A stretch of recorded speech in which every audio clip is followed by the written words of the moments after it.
د روجې د نیولو نیت په مونږ څنګه کوو او د روجې د ماتولو سنت طریقه کوم یو دا دغه دوه مسلې د سره بیانوم. اوس اوله مسله دا ده د روجې د نیولو نیت په مونږ هغه څنګه کوو. ګوره نیت وایي د زړه ارادې ته.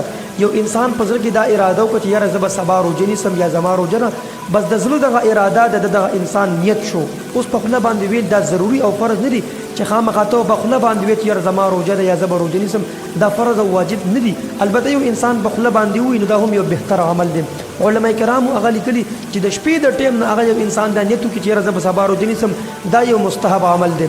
او بیا علماء کرامو هغه لیکلي چې یو انسان د شپې تراویح هغه وکړي، یو کس ته هغه سحرۍ ته راپاسي، پیشنمي ته هغه راپاسي، نو دا پیشنمي ته هغه راپاسېدل دا هم د په نیت کې هغه شمار کېږي. صحیح شو؟ یو مسله هغه دا شوه.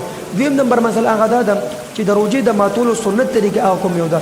د روجې د ماتولو سنت طریقه هغه دا چې اول انسان دعا وایي اللهم انی لک صمت وعلى رزقک افطرت، دا دعا وایي. بیا چې کله دې روجه هغه ماتوي نو بهتر هغه دا ده چې دې په کجوره باندې روجه ماته کړي. که څه دغې کجوره نه وي نو بیا پکار دی چې دې په اوبو باندې خپله روجه هغه ماته کړي. دا د رسول الله مبارک طریقه وه. نو ګوره دغه دوه مسلې مې سره هغه شیر کړي. تاسو ته اوس خواست دا چې ډېرو مسلمانانو سره دغه دیني او اسلامي معلومات مخکې شیر کړئ. د روجې د نیولو نیت په مونږ څنګه کوو او د روجې د ماتولو سنت طریقه کوم یو ده. دغه دوه مسلې د سره بیانوم. اوس اوله مسله دا ده د روجې د نیولو نیت په مونږ هغه څنګه کوو. ګوره نیت وایي د زړه ارادې ته. یو انسان په زړه کې دا اراده وکړه چې یاره زه به سبا روجه نیسم یا زما روجه نه، بس د زړه دغه اراده د دغه انسان نیت شو. اوس په خوله باندې ویل دا ضروري او فرض نه دي چې خامخا ته په خوله باندې ویل چې یاره زما روجه ده یا زه به روجه نیسم، دا فرض او واجب نه دي. البته یو انسان په خوله باندې ووایي نو دا هم یو بهتر عمل دی. علماء کرامو هغه لیکلي چې د شپې د ټیم نه هغه یو انسان دا نیت وکړي چې یاره زه به سبا روجه نیسم، دا یو مستحب عمل دی. او بیا علماء کرامو هغه لیکلي چې یو انسان د شپې تراویح هغه وکړي، یو کس ته هغه سحرۍ ته راپاسي، پیشنمي ته هغه راپاسي، نو دا پیشنمي ته هغه راپاسېدل دا هم د په نیت کې هغه شمار کېږي. صحیح شو؟ یو مسله هغه دا شوه. دویم نمبر مسله هغه دا ده چې د روجې د ماتولو سنت طریقه هغه کوم یو ده.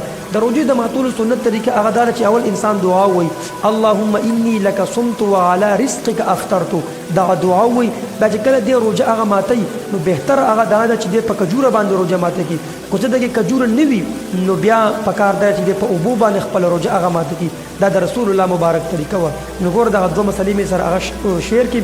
تاسو ته اوس خواست دا چې ډېرو مسلمانانو سره دغه دیني او اسلامي معلومات مخکې شیر کړئ. رزقک افطرت، دغه دعا وایي. بیا چې کله دې روجه هغه ماتوي نو بهتر هغه دا ده چې دې په کجوره باندې روجه ماته کړي.